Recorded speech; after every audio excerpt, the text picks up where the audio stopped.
Hello दोस्तों, प्रतिमा GS academy पे आप सभी का स्वागत है। दोस्तों, आज का प्रश्न है भारतीय रिजर्व बैंक की मौद्रिक नीति समिति की संरचना और कार्यों पर प्रकाश डालिए। आप लोग लाइक करें, शेयर करें और जिन दोस्तों ने अभी तक हमारे चैनल को सब्सक्राइब नहीं किया सब्सक्राइब कर लें। यहाँ पे आपको क्या बताना है, मौद्रिक नीति समिति की संरचना क्या होगी और उनके कार्य क्या होंगे। दो बातें बतानी है। मौद्रिक नीति समिति 6 सदस्यीय समिति है।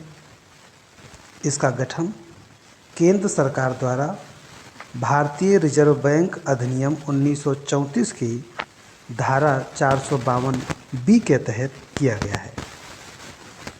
प्रथम मौद्रिक नीति समिति का गठन 2016 में किया गया था।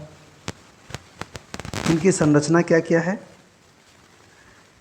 तो मौद्रिक नीति समिति की जो संरचना है इसमें 6 सदस्य हैं अध्यक्ष सहित। आरबीआई का गवर्नर अध्यक्ष के रूप में इसमें शामिल होता है और आरबीआई के डिप्टी गवर्नर पदेन सदस्य के रूप में मौद्रिक नीति समिति का प्रभारी होता है। तो जो मौद्रिक नीति समिति है, मॉनेटरी पॉलिसी कमेटी है, इसके जो 6 सदस्य हैं उनमें से आरबीआई के गवर्नर अध्यक्ष होते हैं और आरबीआई के डिप्टी गवर्नर पदेन सदस्य होते हैं जो प्रभारी के रूप में शामिल होते हैं। आरबीआई के एक अधिकारी को केंद्रीय बोर्ड द्वारा पदेन सदस्य के रूप में नामित किया जाता है और केंद्र सरकार द्वारा 3 बाहरी सदस्यों को भी इसमें शामिल किया जाता है, नामित किया जाता है। तो ये 6 सदस्य होते हैं मौद्रिक नीति समिति के। इन बाहरी सदस्यों का चयन केंद्र सरकार द्वारा मंत्रिमंडल सचिव की अध्यक्षता में गठित एक खोज सह चयन समिति की सिफारिश पर किया जाता है। जो मौद्रिक नीति समिति के जो 3 सदस्य होते हैं, जो बाहरी सदस्य शामिल किए जाते हैं, उनका चयन किया जाता है खोज सह चयन समिति के सिफारिश पर। मौद्रिक नीति समिति को एक वर्ष में कम से कम 4 बैठकें करनी अनिवार्य हैं, जिनकी गणपूर्ति कम से कम 4 सदस्यों की होती है, यानी 6 में से 4 सदस्य होना आवश्यक है। मौद्रिक नीति समिति के प्रत्येक सदस्यों के पास एक वोट होता है और मतों के बराबरी होने पर आरबीआई के गवर्नर के पास निर्णायक मत भी होता है। तो ये रहा इनकी संरचना। और दूसरा एस्पेक्ट प्रश्न का था, उनके कार्य क्या हैं।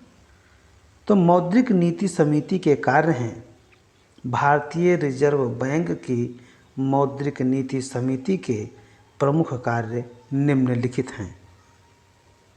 मौद्रिक नीति का निर्माण करना, मुद्रास्फीति लक्ष्य को प्राप्त करने के लिए रेपो दर को निर्धारित करना,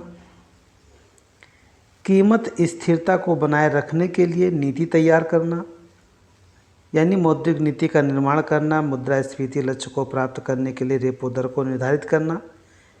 रेपो दर्स, रिवर्स रेपो दर्स, ये आरबीआई के द्वारा बैंकों के प्रतिशाख नियंत्रण के तहत कार्य करते हैं।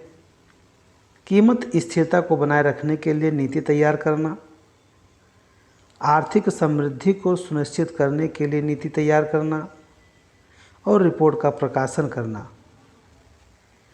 आरबीआई के आगामी 6 से 18 महीने के लिए मुद्रास्फीति की पूर्वानुमान और मुद्रास्फीति के स्रोतों का विस्तार से वर्णन करते हुए प्रत्येक 6 माह में एक मौद्रिक रिपोर्ट का प्रकाशन भी मौद्रिक नीति समिति के द्वारा किया जाता है। तो ये इनकी संरचना है। संरचना में 6 सदस्य, इसके अध्यक्ष आरबीआई के गवर्नर होते हैं और डिप्टी गवर्नर प्रभारी के रूप में होते हैं। साथ ही इनका जो कार्य है वो अपने अलग अलग आधारों पर पूर्वानुमान और मुद्रास्फीति के विस्तार से संबंधित वर्णन प्रत्येक 6 माह में एक रिपोर्ट प्रकाशित करना होता है। धन्यवाद। जय हिंद, जय भारत।